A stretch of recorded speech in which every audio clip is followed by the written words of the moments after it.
Ladies and gentlemen, welcome to Economic Edge, where we cut through the spin and dive straight into the numbers that shape our world.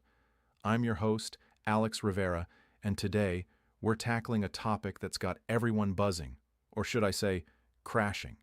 You've heard the headlines. Inflation's tamed at a cool 3%, Trump's tax cuts are stuffing cash back into your wallets, and the economy's roaring like a lion. But hold on.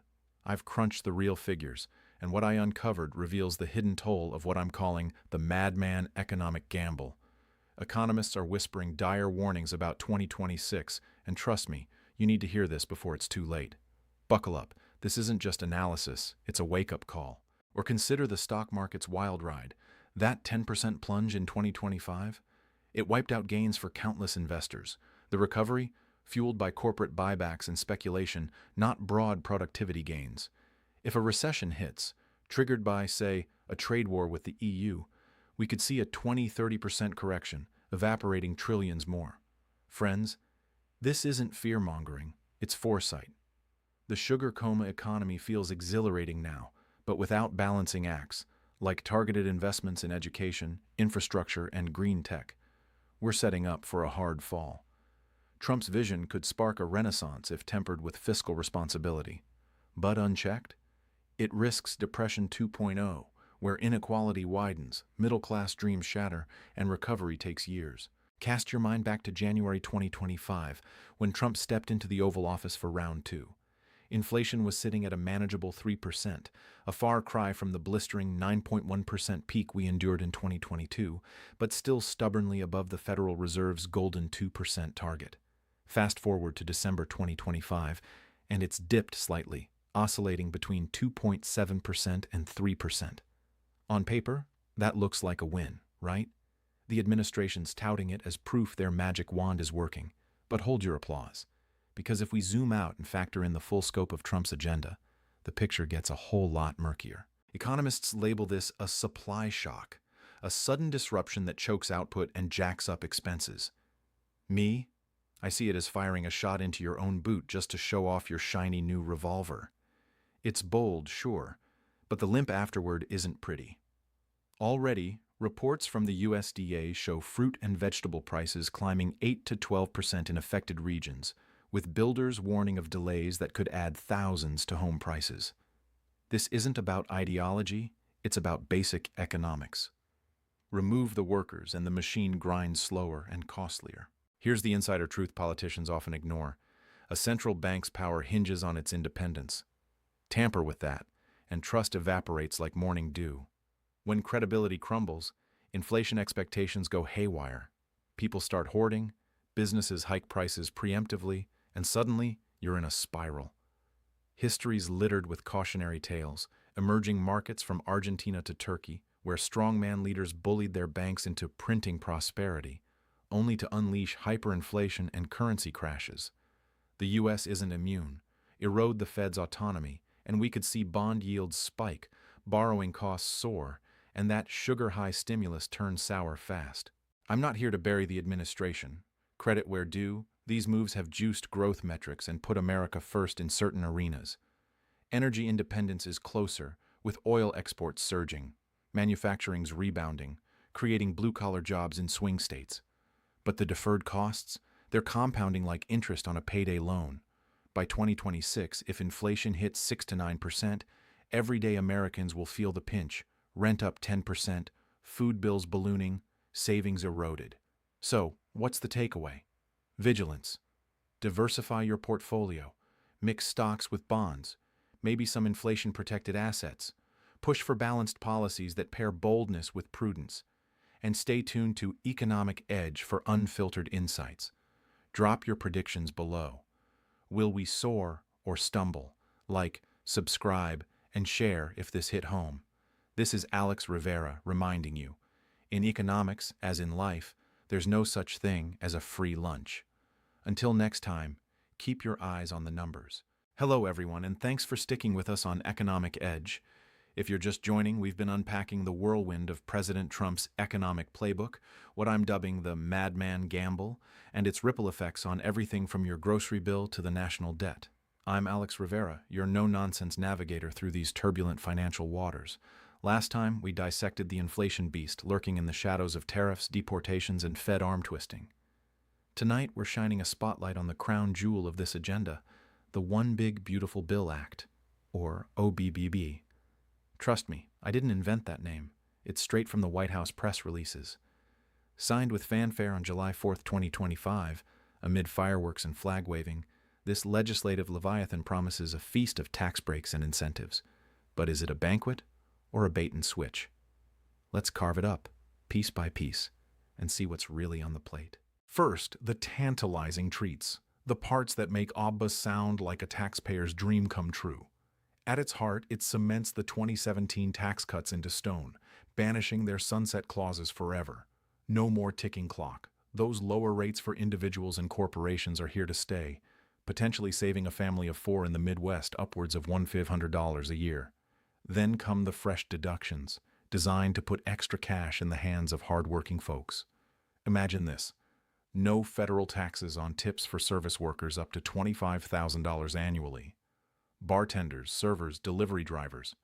They're cheering as their take-home pay swells without Uncle Sam dipping in. Overtime warriors get a break too, with up to $12,500 in extra hours exempt from taxes, rewarding those grinding double shifts in factories or hospitals. And for the golden years? Most retirees can now pocket their Social Security benefits tax-free, easing the squeeze on fixed incomes amid rising healthcare costs. But wait, there's more family-friendly flair. Enter Trump accounts, shiny new tax-advantaged savings vehicles for kids. Parents can sock away up to $5,000 a year per child, growing tax-free for education, first homes, or even starting a business. On the surface, it's a winner, empowering workers, bolstering retirements, and planting seeds for future generations. Who wouldn't raise a glass to more money in pockets and brighter horizons for the little ones? But here's where the sugar rush gives way to a sour aftertaste, the harsh, unavoidable realities that ABBA glosses over. None of these goodies come with a funding fairy godmother. They're not paid for in the classic sense. Instead, they're tacked onto an already groaning national tab. Sure, Elon Musk's quirky Department of Government Efficiency, affectionately nicknamed DOGE, after the meme coin that made him billions, did slash some red tape, yielding about $160 billion in one-off savings. Impressive? Maybe, but it's a drop in the ocean compared to the tidal wave of ongoing costs from these tax cuts. We're talking trillions, yes, with a T, evaporating from federal coffers every single year. Don't take my word for it. Let's lean on the pros. The Tax Foundation, a center-right outfit known for its conservative bent, crunched the numbers and forecasts Trump's full agenda piling on $3 trillion to the national debt over the next decade. But that's the optimistic take. The Penn-Wharton budget model, a truly neutral arbiter from the University of Pennsylvania, paints a grimmer picture, a staggering $7 trillion addition. To wrap your head around that, it's like slapping the combined GDPs of economic powerhouses Germany and France straight onto America's credit card. We're already north of $35 trillion in debt. This could push us into uncharted territory, where interest payments alone devour more budget than defense or education. And folks, this isn't abstract accounting. It's a ticking time bomb with real-world fallout. Both political parties dodged this inconvenient truth, but deficits of this magnitude don't vanish. They demand reckoning. Eventually, we'll face brutal choices. Savage cuts to beloved programs like Social Security, Medicare, or veterans' benefits, leaving seniors and the vulnerable in the lurch. Or hike taxes sky high on future earners, your kids and grandkids, to foot the bill. It's intergenerational theft, plain and simple. The invoice always arrives. The only debate is, who gets stuck with it? Are we mortgaging tomorrow for today's party? Now let's pivot to the fascinating twist that elevates this from mere policy to high-stakes global theater. Enter the madman theory, a Cold War relic dusted off and repurposed for the economic arena. Coined by Richard Nixon and his strategist Henry Kissinger during the Vietnam era, it's deceptively straightforward. Convince your adversaries you're unpredictable, even unhinged, willing to risk mutual destruction, and they'll back down to avoid the chaos. Nixon played this card masterfully, ordering B-52 bombers, nukes aboard, to skirt Soviet borders for 18 grueling hours. The message? This guy's crazy enough to push the button. Better not test him. Trump's economic variant is a modern remix, wielding tariffs and deregulation like a wildcard bluff. By threatening sky-high barriers and slashing rules, he's signaling to the world, America's open for business, but on my terms, or face the wrath. And guess what? It's yielding results that even skeptics can't ignore. Post-Liberation Day, tariff bombshells. Foreign giants scrambled to appease the unpredictable powerhouse. Take South Korea's Samsung. Staring down potential 25% duties on their tech imports, they pivoted hard, unveiling a massive $37 billion infusion into U.S. semiconductor fabs in Texas. That's not chump change. It's jobs for engineers, boosts for local economies, and a step toward silicon self-sufficiency. Hyundai followed suit, committing $26 billion, including a spanking new auto assembly line in Georgia and a steel mill in Louisiana. Thousands of blue-collar gigs, supply chains shortened, and a nod to Made in America. Even Japan's Toyota, hammered with $9.5 billion in absorbed tariff hits, didn't retreat. Instead, they doubled down, expanding U.S. production lines and pledging $21 billion in fresh investments across American plants. From Michigan to Mississippi, factories are ramping up, hiring locals, and insulating against future trade tempests. It's the madman magic at work. Foreign firms, fearing escalating barriers or erratic policy swings, are rushing to build here, rather than risk exclusion. The result? A manufacturing renaissance with investments pouring in like never before, potentially adding hundreds of thousands of jobs and fortifying U.S. dominance in key sectors like chips and cars. But is this sustainable genius or a high-wire act destined for a fall? The madman approach rattles markets, as we saw in that $5 trillion stock wipeout, and it invites retaliation. Think China's rare earth export curbs or Europe's carbon border taxes. Geopolitically, it might cow competitors short-term, but long-haul? It could isolate us, erode alliances, and spark a global slowdown that boomerangs back home. Wrapping this up, OBIBA embodies the Trump economy's duality. Sweet incentives fueling immediate gains, bitter debts looming like storm clouds. The madman strategies coaxing investments and reshaping trade, but at what cost? We're in untested waters, where euphoria could flip to crisis overnight. Stay vigilant, folks. Monitor your finances, advocate for balanced reforms, and question the spin. Welcome back to Economic Edge, where we slice through the economic hype to reveal the hard truths shaping your future. I'm Alex Rivera, and if you've been following our deep dive into President Trump's madman economic gamble, you know we're not mincing words. We've covered the sugar-high stimulus, the inflation time bomb, and the debt avalanche from OBBBA. Today, we're tackling the tariffs head-on, the blunt instrument at the heart of this strategy, and peeling back layers to see if they're delivering a win or setting up a wipeout. Spoiler, it's a mixed bag, with short-term triumphs masking long-term troubles. Let's unpack this with data, history, and a dash of geopolitical intrigue. First off, the burning question: did Trump's tariffs actually work? In a pinpointed tactical sense, absolutely. By brandishing the specter of trade Armageddon, he's coerced global corporations into rerouting billions toward American soil, hedging against the whims of an unpredictable White House. We've seen the headlines: Samsung's $37 billion Texas chip bet, Hyundai's $26 billion Georgia-Louisiana expansion, Toyota's $21 billion U.S. factory push. These aren't goodwill gestures. They're calculated defenses against tariff torpedoes. Trump's playbook? Dangle economic mayhem and watch foreign firms fold, building here to sidestep the storm. It's forced a mini-manufacturing migration, injecting jobs and capital into heartland states.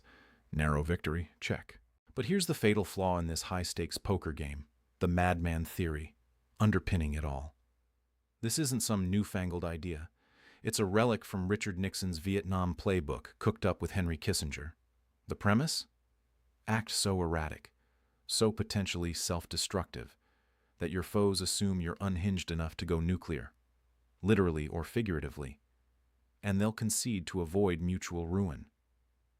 Nixon tried it on the Soviets, scrambling B-52s loaded with atom bombs toward their borders for 18 tense hours, whispering through back channels that the president might just snap.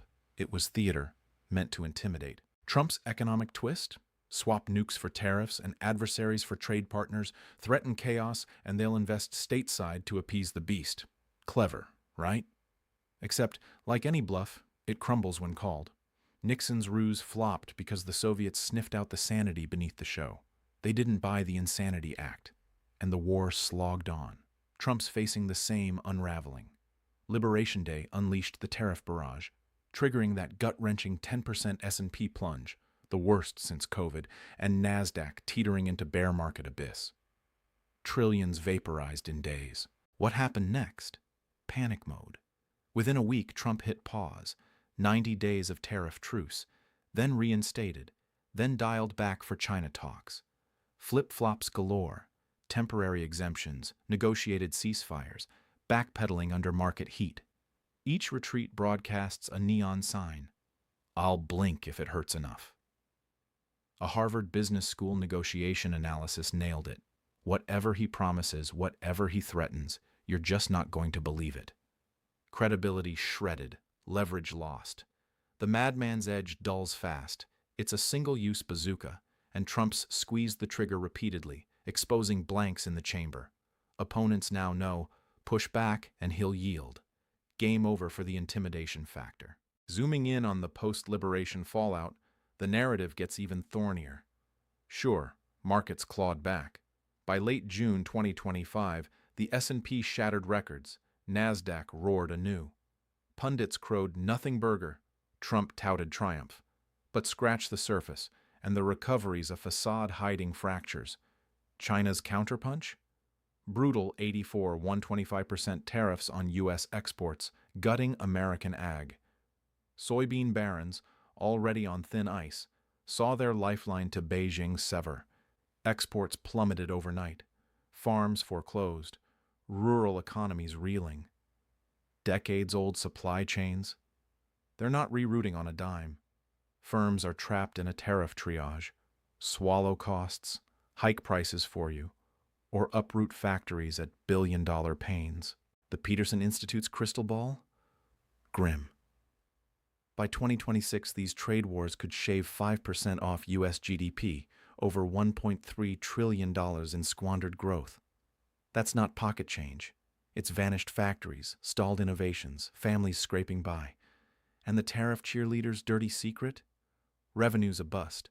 Treasury hyped well over $500 billion, maybe $1 trillion, in windfalls.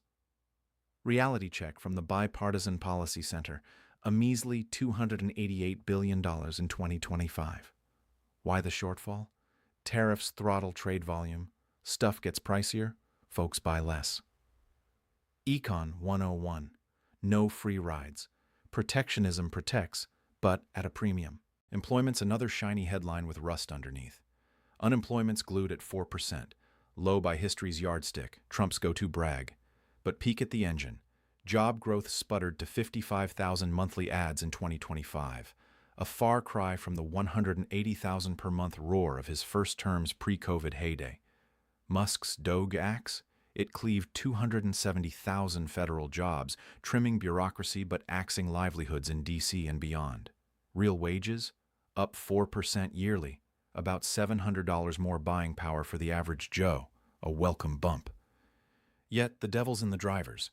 That wage spike stems from labor droughts, fueled by deportation sweeps and immigration curbs. Scarce workers command premiums, sure, but those same shortages inflate costs across the board, stoking the inflation inferno we dissected last episode. It's a zero-sum trap. Crave soaring paychecks, brace for pricier everything, want tame prices, flood the market with labor, capping wages. No wizardry flips the script. Economics demands trade-offs. Moody's Analytics peers ahead to 2027, a yawning 2.6 million job deficit versus a steady policy baseline. That's no blip, it's a chasm, swallowing opportunities for grads, mid-career switchers, and the displaced. Multiply that by families, communities, dreams deferred. It's crisis territory, folks.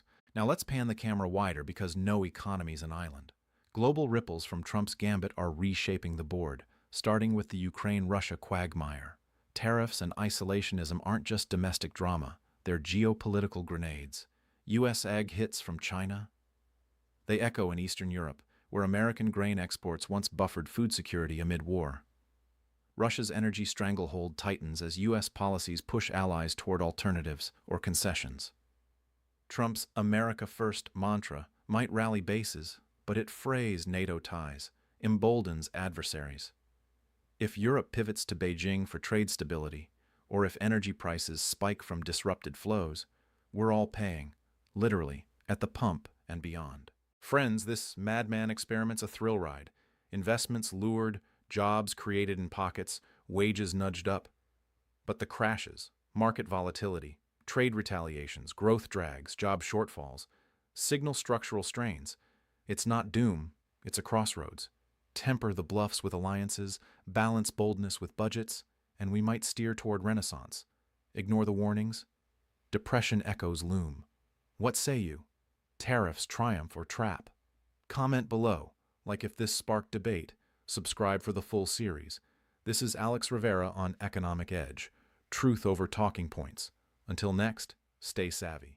Hello again, everyone, and welcome to the season finale of our deep dive into the madman economic gamble on Economic Edge.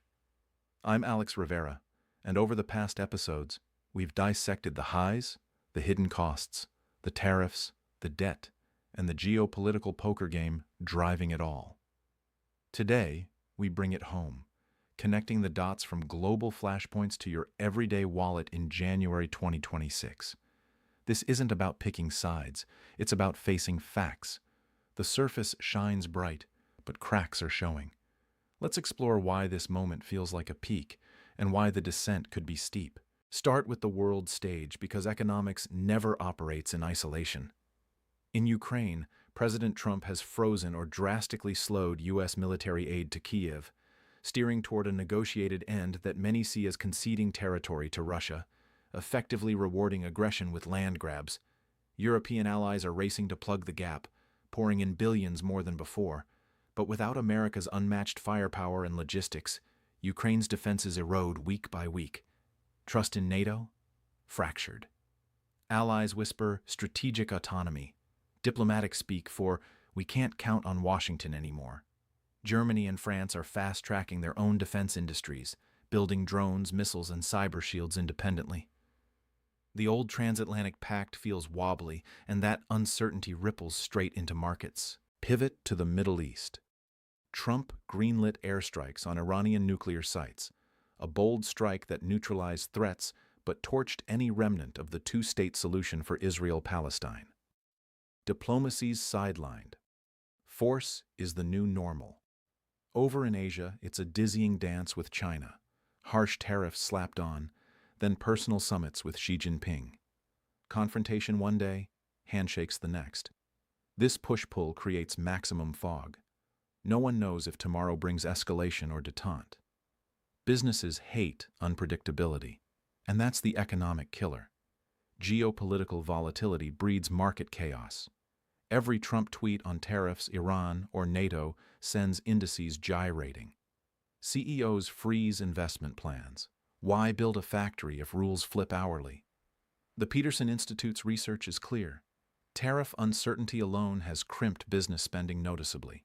Companies hoard cash instead of expanding, delaying hires and growth. It's classic paralysis. When the future's a black box, caution wins. So, what does this mean for you right now in early 2026? Let's balance the ledger honestly. The bright side is real and tangible. Gas prices, hovering around $2.80 to $3 a gallon nationally. Under $3 for many drivers, a godsend for commuters, truckers, and families road tripping. Tax refunds are swelling, with many households pocketing an extra $1,000 or more thanks to permanent cuts and new deductions. Mortgage rates have cooled to about 6.2%, still elevated historically, but a relief from last year's 7% plus peaks, helping some buyers lock in or refinance. Stock portfolios?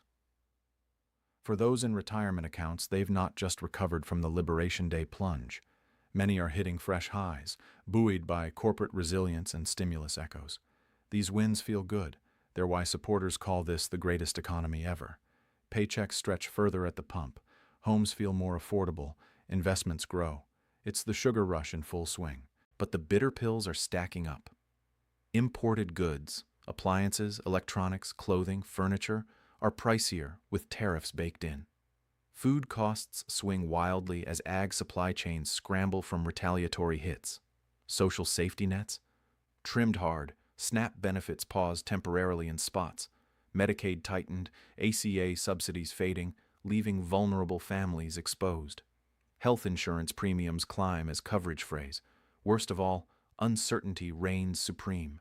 No one knows next quarter's rules. Tariffs up, aid resumed, new strikes. Businesses delay, consumers hesitate, and that hesitation compounds.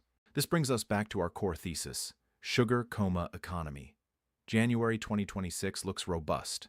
Markets elevated, unemployment ticking down to around 4.3%, gas cheap, refunds fat. But it's fueled by borrowed time and borrowed trillions. National debt, surging past $38.5 trillion, exploding from unchecked deficits. Trade relationships, nurtured over decades, lie in tatters. Inflation lurks, dammed behind one-time corporate cost absorptions and pre-tariff stockpiles. By mid-2026, that dam could crack. Retailers exhaust old inventory, manufacturers burn through slim margins, consumers absorb the full tariff pass-through. Prices spike, not from malice but math. The high is exhilarating, the potential crash could sting. I'm not prophesying doom. No one predicts with certainty. This could spark a renaissance if the world blinks first. Investments flood in, alliances realign, growth surges. But history's trade wars tell a consistent tale. The initiator always expects a quick win. They never get it. Smoot-Hawley in the 1930s, tit-for-tat in the 2010s, starters suffer longest. Let me get personal. I've spoken with retirees in their 60s and 70s, folks who scrimped, saved, invested wisely for 40 years. Now they watch headlines, wondering if the game's rigged anew. I tell them, your worry's valid, but you're not powerless. Markets rebounded post-liberation. Your 401k might gleam brighter today. That bounce rested on hope. Tariffs negotiated down, costs absorbed forever. Those cushions fade by mid-year. Price hikes loom because economics ignores politics. The real question: manageable adjustments, a slowdown, moderate inflation, or compounding crisis. It hinges on choices in Washington, Beijing, Brussels, boardrooms you'll never enter. Your moves? Don't panic. Panic poisons decisions. But don't sleepwalk either. Diversify. If your nest egg's all U.S. stocks, you're all in on one bet. Spread across bonds, internationals, inflation hedges. Stay sharp. Skip the shouting heads. Dig into raw data from Peterson Institute, Penn Wharton, Moody's, free reports online. Knowledge is your edge. The bill arrives. Pay it smartly now, or saddle grandkids later. If this series sparked thought, hit subscribe for more no-fluff breakdowns. Comment, sustainable boom or sugar high. Suggest the next deep dive. What's on your mind? This is Alex Rivera on Economic Edge. Thanks for joining the ride. Stay informed, stay resilient. See you soon.